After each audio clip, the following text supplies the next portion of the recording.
गुस्सो छा आहे? दोस्तो, तारीख़ जे मुशाहिदे सां हीअ ॻाल्हि रोशन थिए थी त जॾहिं बि कंहिं क़ौम में गुस्सो रहियो आहे, उहा क़ौम हर मैदान में तबाहीअ जो शिकार रही आहे। आर्या हुजनि या पारसी, यूनानी हुजनि या मजूसी, तमामु दिलेर क़ौमूं हुयूं, पर उन्हनि जे हुक्मराननि ऐं सरदारनि में हद खां वधीक गुस्सो हुअण जे करे समूरी क़ौम जी तबाही ऐं बर्बादीअ जो सबबु बणियो। इंसान जॾहिं गुस्से में हूंदो आहे त हू उन रवैये में पंहिंजे अंदर जो उहो हुस्न ऐं मासूमियत विञाए वेहंदो आहे जेको उनखे फ़रिश्तनि खां बि मथे बनाईंदो आहे।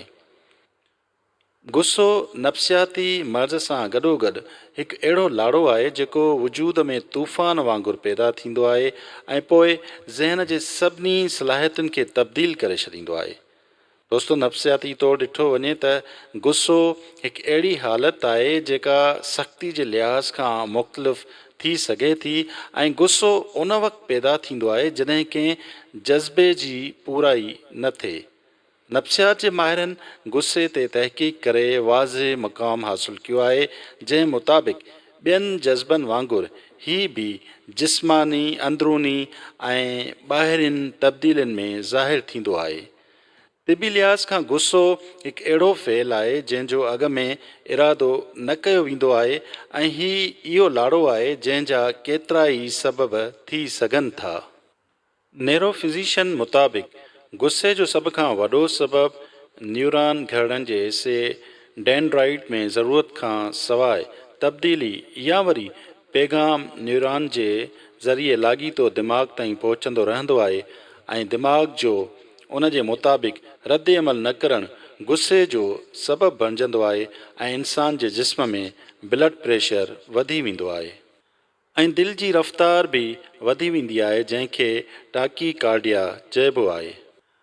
ऐं दोस्तो, हार्मोन एड्रेनालिन ऐं नार एड्रेनालिन ऐं एस्टाकोलिन जे करे दिमाग़ जे नाज़ुक ब्लड कैपिलरी यानी वार रॻुनि ते गैर ज़रूरी वज़न पवंदो आहे ऐं सोचण ऐं सम्झण जूं सलाहियतूं हिकु जाइ बीहिजी वेंदियूं आहिनि जंहिं जे नतीजे में ज़हन में मुख़्तलिफ़ विसविसा पैदा थींदा आहिनि जंहिंखे आसाबी बीमारी या तण यानी टेंशन चइबो आहे।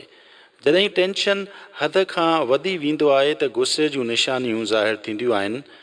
पिलोटाविक चयो आहे त गुस्से जो असांजी शख़्सियत में क़दम रखंदे सभ खां पहिरियों कमु हीउ हूंदो आहे त असांजी सोच खे सम्झ खां ॿाहिरि धिके ज़हन जे सभिनी दरवाज़नि खे बंदि करे छॾींदो आहे ऐं सोचण सम्झण जी सलाहियत विञाए वेहणु गुस्से जी पहिरीं निशानी आहे ऐं ॿियो सभिनी शैतानी कमनि खे उन वक़्तु ई पूरो करण जी सख़्तु ख़्वाहिश हूंदी आहे। दोस्तो, गुस्से में इंसान तमामु घणो नुक़सानु करे सघे थो। मिसाल तौरु झगड़ो, क़तल, पंहिंजी औलाद खे मिल्कियत मां बेदख़ल करणु या तलाक। हिकु अंदाज़े मुताबिक़ 80% तलाक़ूं गुस्से जे करे थींदियूं आहिनि। केतिरी न अफ़सोस जी ॻाल्हि आहे त ज़ाल ऐं मुड़ुस जो हसीन रिश्तो नफ़रतनि में बदिलजी वेंदो आहे ऐं अहिड़ी तरह गुलनि जहिड़ी ज़िंदगी कंडा बणिजी वेंदी आहे। गुस्से जो सबबु अंदरूनी बि थी सघे थो ऐं ॿाहिरियों बि थी सघे थो।